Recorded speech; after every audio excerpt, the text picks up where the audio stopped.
Bonjour, Yaemiko vous intéresse et vous voulez savoir comment bien la jouer et bien l'équiper? Alors cette vidéo est faite pour vous. Yaemiko est une détentrice d'un œil divin électro et utilise un catalyseur pour électriser les fesses de ses ennemis. Elle aime bien ça, hein. Pour son attaque normale, elle invoque des esprits Kitsune enchaînement jusqu'à 3 attaques qui infligent des dégâts électro.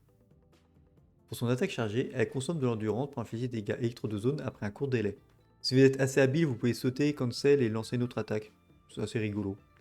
Pour sa compétence élémentaire évocation des Yakan, Sakura dévastateur, Yaemiko se déplace rapidement en laissant derrière elle un Sakura dévastateur. Cette capacité peut être utilisée 3 fois et un maximum de 3 Sakura peut exister en même temps. Donc les Sakura ils font quoi? Ils fracassent la gueule d'un ennemi proche d'un éclair infligeant des dégâts électro. Lorsqu'il y a d'autres Sakura à proximité, leur niveau augmente, améliorant les dégâts qu'ils infligent. Le niveau initial d'un Sakura est de 1 et le niveau le plus élevé qu'ils peuvent obtenir est de 3. Son déchaînement élémentaire, technique secrète, incantation de Tenko. Miko détruit les Sakura dévastateurs à proximité pour les transformer en éclairs de Tenko descendant du ciel. Et là, celui-là, il fait mal, infligeant des dégâts électro de zone. Chaque Sakura dévastateur détruit de cette manière déclenche un éclair, donc 3 au maximum. Son premier passif, ombre sacrée du sanctuaire. Lors de l'utilisation du déchaînement élémentaire, le temps de recharge de la compétence élémentaire se réinitialise une fois pour chaque Sakura dévastateur détruit. Si vous avez claqué les 3 Sakura, vous pouvez les reposer tout de suite après, ça c'est cool. Son deuxième passif, bénédiction éveillée. Chaque point de maîtrise élémentaire que Yaemiko possède augmente les dégâts de Sakura dévastateur de 0,15%. Ouais, c'est pas grand chose, hein. Après, ça peut monter vite selon votre équipement. Au niveau de ses constellations, oh non, non, je vais pas le faire, hein, c'est bon. On n'est pas des pigeons sur pattes, hein. Surtout qu'Yaemiko, elle adore bouffer les oiseaux, alors non, on s'en fout, on regarde pas. Au niveau de ses armes, sa meilleure arme est la vérité de Kagura, c'est son arme de signature, logique. Elle permet d'apporter beaucoup de dégâts critiques, un énorme bonus de dégâts sur sa compétence et un bonus de dégâts alimentaires. Tout ce que Miko a besoin quoi. Pour ses armes 5 étoiles, nous avons le 1000 rêves flottants, c'est une option forte dans les équipes d'Endro mais généralement faible en dehors de cela. Quoique la surcharge, ça peut peut-être le faire. Peut être une bonne option si l'équipe utilise bien la maîtrise élémentaire. Le tome du flou éternel. Le dégât critique qu'elle fournit est stupide et c'est tout. Le passif n'apporte pas grand chose. L'origine des 4 vents. Bien que Miko ne puisse pas se servir correctement du passif de cette arme parce qu'elle ne reste pas longtemps sur le terrain, l'apport auto-critique de cette arme en font une option plus qu'intéressante. La supervision de trésorerie. L'arme sera jouée pour les stats en auto-critique et en attaque. Le reste du passif peut servir si Miko effectue des attaques sur le terrain. L'Atlas de la voûte. Avec l'énorme apport d'attaque de cette arme ainsi que son léger buff de dégâts bonus, cette arme est une option assez solide. Pour ces armes 4 étoiles, nous avons le mouvement vagabond. Ce catalyseur est une excellente option car il permet d'avoir un bon paquet de dégâts critiques. De plus, les buffs aléatoires sont tous excellents sur Miko. Plus il a de raffinement, meilleur il est. Généralement, c'est un super catalyseur pour les personnages DPS. La perle solaire, c'est une option solide du Battle Pass et peut être compétitif avec le mouvement vagabond s'il est joué sur le terrain. Le passif peut être facilement déclenché en utilisant les attaques normales avant de lancer la compétence et le déchaînement. Le jet sacrificiel. L'autre option du Battle Pass qui est plus intéressant si vous laissez Miko bien au chaud dans l'équipe. Le taux critique fourni est très appréciable et le passif donne un peu de maîtrise élémentaire. L'étoile du soir errante. Lorsqu'il est associé à un sablier maîtrise élémentaire, il peut être très puissant. En règle générale, le buff d'attaque offert aux membres de l'équipe ne vaut pas la peine d'être pris en compte, car Miko contribue elle-même suffisamment aux dégâts de l'équipe. Oh, regardez, elle vole la vedette à tout le monde, je vous l'avais dit qu'il fallait se méfier. L'amulette de roche noire. Cette arme est une option très intéressante pour facilement augmenter l'attaque dès que Miko exécute un ennemi. Le code de Favonius. Avec cela entraîne moins de dégâts personnels, l'arme permet de fournir une grande quantité d'énergie aux équipiers de Miko, surtout si elle est sur le terrain. Bon après, privilégier les dégâts quand même avec elle, c'est mieux. Pour ces armes free-to-play, nous avons l'œil d'assermentation, c'est une très bonne option pour Miko, cette arme permet un important apport en dégâts tout en supprimant ses besoins en recharge d'énergie. La pureté fluide. L'arme augmente l'attaque et les dégâts élémentaires, par contre il faudra obligatoirement un soigneur dans l'équipe puisque le catalyseur consomme de la santé. L'Atlas des terres et des mers, c'est une option décente dans les équipes d'Endro et option gratuite la plus générale. Et l'histoire des chasseurs de dragons, le tome 3 étoiles qui permet d'augmenter l'attaque des membres de l'équipe. Si vous avez rien d'autre, ça reste quand même intéressant. Pour ces artefacts, nous avons le set Rêve Doré, c'est son meilleur set pour combiner avec le Dendro. Cela augmente grandement les dégâts personnels du Miko avec le boost d'attaque, mais aussi les dégâts de la réaction avec la maîtrise élémentaire. Cette fois-ci, c'est la troupe qui est dorée encore. C'est un excellent set pour optimiser les dégâts de la compétence. Évitez de la laisser trop longtemps sur le terrain, vous allez perdre une partie du passif. Mais généralement, avec Miko, c'est pas problématique quoi. Quoique, c'est assez long de poser les totems. Vous pouvez faire un mix de set 2 pièces attaque pour cent, 2 pièces attaque pour cent, 2 pièces maîtrise élémentaire, 2 pièces recharge d'énergie et 2 pièces électro. Tous ces mix de set est possible, cherchez simplement les meilleurs substats pour le meilleur résultat. Vous pouvez utiliser un set emblème du destin brisé, étant donné que le déchaînement de Miko représente une bonne partie de vos dégâts totaux. Ce set est une excellente alternative qui vous permet de faciliter l'apport en recherche d'énergie tout en lui apportant un bonus de dégâts. Ça c'est si vous voulez utiliser le déchaînement fréquemment. Ça représente plutôt l'ancienne façon de jouer Miko. Le dompteur de foudre. Ce set augmente fortement les dégâts sur les cibles déjà affectées par l'élément électro. Dans une team suractivation ou électrocution, vous allez généralement avoir une application électro élevée, donc c'est facile d'avoir l'effet du set. Après, c'est pas super intéressant à farmer, donc si vous avez de bonnes pièces dessus, pourquoi pas. Au niveau des stats, alors Miko est un personnage qui veut faire des dégâts, donc c'est encore facile, enfin facile.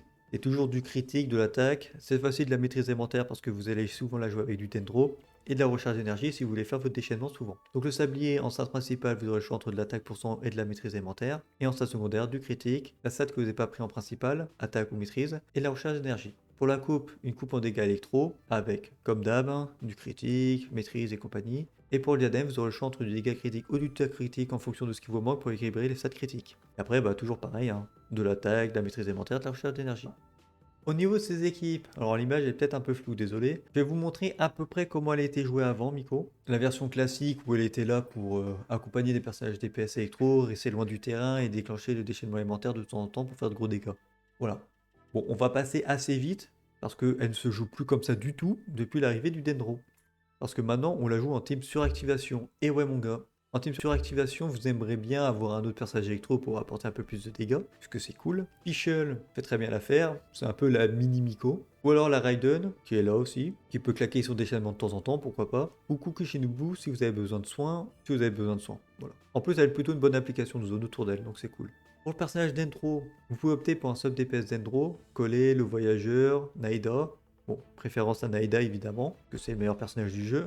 Ou alors, si vous manque du soin, ou de la protection, du coup, Baishu, Kirara et Yao Yao seront là pour vous. Et dernier personnage, c'est assez flexible. Étant donné que ce sera un personnage électro qui fera la majorité des dégâts, alors un personnage Anemo n'est pas déconnant pour le contrôle de foule et la baisse de résistance élémentaire avec le set verte chasseuse. Donc Kazuha, Venti, vous pouvez jouer les personnages Anemo que vous voulez. Le Zong avec son énorme shield, ça peut être cool. Ou alors vous pouvez mettre Kirara avec son gros bouclier et Baishu. Comme ça, vous faites 2 personnages Dendro et 2 personnages électro. Si vous avez peur que l'application Dendro soit pas assez bonne. Bon, avec Naida, il y aura encore problème, mais si vous l'avez pas, c'est vrai que ça peut être juste. Vous pouvez jouer Miko dans une team propagation. Donc cette fois-ci, c'est le personnage Dendro qui sera DPS. Et Miko sera moins souvent sur le terrain. Pour le personnage Dendro DPS, nous avons Tinari à Laitam pour les 5 étoiles. Naida, j'ai presque oublié Naida. Vous pouvez la jouer en tant que DPS sur le terrain. Et KV en tant que Alaitam du pauvre. Ça fait l'affaire. Pour le dernier personnage, vous avez le choix entre soit un sub DPS Dendro, Collé, le voyageur, Naida. Prenez Naida. Ou alors un autre personnage électro pour appliquer plus fréquemment l'électro et faire des dégâts électro. Beidou et Fischl font très bien l'affaire. Et pour les mêmes personnages, c'est assez flexible. Soit vous mettez un personnage électro support du genre Dori ou Kukishinobu, soit vous partez sur un support Dendro si jamais vous n'avez pas de sub DPS Dendro. Donc Yao Yao, Baishu et Kirara. Privilégiez le bouclier si vous jouez Tinari pour pas qu'il soit interrompu. Ou alors le Zong, avec son énorme shield, et lui il gênera pas la réaction. Alors pourquoi je suis pas fan des Anemo dans une team propagation? Comme c'est les personnages Dendro qui font le plus de dégâts, et que l'Anemo ne baisse pas la résistance élémentaire Dendro des ennemis, ça sert à rien, à part du contrôle de foule et faire joli. Si, pour baisser la résistance électro, mais bon. Si vous avez un personnage bien DPS, c'est généralement lui qui fera le plus de dégâts. Donc, alors que vous pouvez profiter des soins d'un Baishu, d'un bon bouclier, de Kirara, pourquoi se faire chier du coup?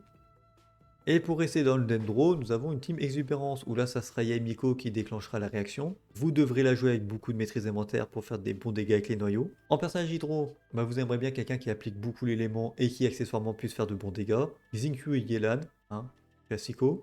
Furina qui sera là aussi, mais faites attention à vos PV parce qu'elle aime bien les descendre. Et Kokomi ou Barbara pour le soin. Barbara si c'est la dèche. Ensuite, un passage d'Endro pour pouvoir créer les noyaux. Cette fois-ci, ça sera plutôt du genre Collé, Yao Yao, le voyageur et Naida. Prenez Naida, si vous les avez. Et pour le dernier passage, c'est assez flexible. Vous pouvez avoir encore plus de Dendro, mais plutôt orienté bouclier pour avoir de la protection, ça c'est cool.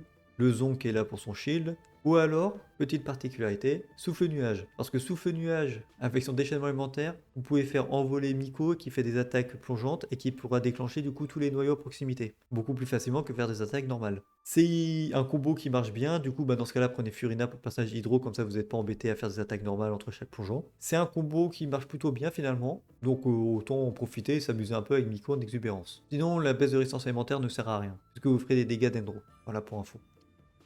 Et pour finir, nous avons, grâce à Chevreuse plus ou moins, une façon de jouer Miko en team surcharge. Donc pour le personnage Pyro, vous aurez Chevreuse, en tant que support et qui améliorera les dégâts de la réaction. Pour le second personnage électro, un personnage sub DPS, Fischl, Beidou, la Raiden et Kukishinobu. Kuki si vous avez besoin de soins. Et pour le dernier personnage, c'est assez flexible, soit vous partez sur Bennett pour le boost de dégâts et... boost de dégâts quoi, ainsi que le soin. Ou alors Thomas pour la protection, en pyro, et garder la résonance pyro évidemment. Ou alors le Zong pour son gros bouclier, ou Kazuha pour baisser la résistance alimentaire des ennemis. Mais bon, si vous jouez le Zong et Kazuha, dans ce cas-là, Chevreuse sans sa C6 sera beaucoup moins efficace. Du coup, si vous partez sur le Zong ou Kazuha, dans ce cas-là, autant utiliser un personnage DPS pyro, donc Yoimiya, Klee et Yanfei. Dans ce cas-là, Yamiko sera hors terrain et appliquera juste l'élément avec ses totems.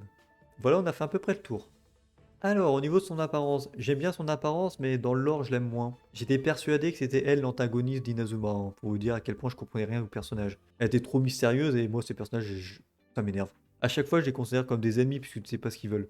Sinon, qu'est-ce qu'elle vaut? Bah, grâce au Dendro, elle fait vraiment mal. Je l'avais invoquée, je sais plus pourquoi, je crois que je voulais Kirara et elle était en même temps qu'elle sur la bannière, donc tant pis, j'ai eu Miko. Je regrette pas, je fais que la jouer. Dans tous les abysses, je la joue. Elle est trop bien. Pour le coup, je vous conseille pas trop d'invoquer des personnages comme ça, mais là, Miko, ouais, je pense qu'elle est vraiment bien. Avec le Dendro, là, ça devient vraiment intéressant. Elle performe bien, elle est pas trop chiante à jouer, et puis voilà, elle est cool, quoi. Donc invoquez-la parce qu'elle est sympa.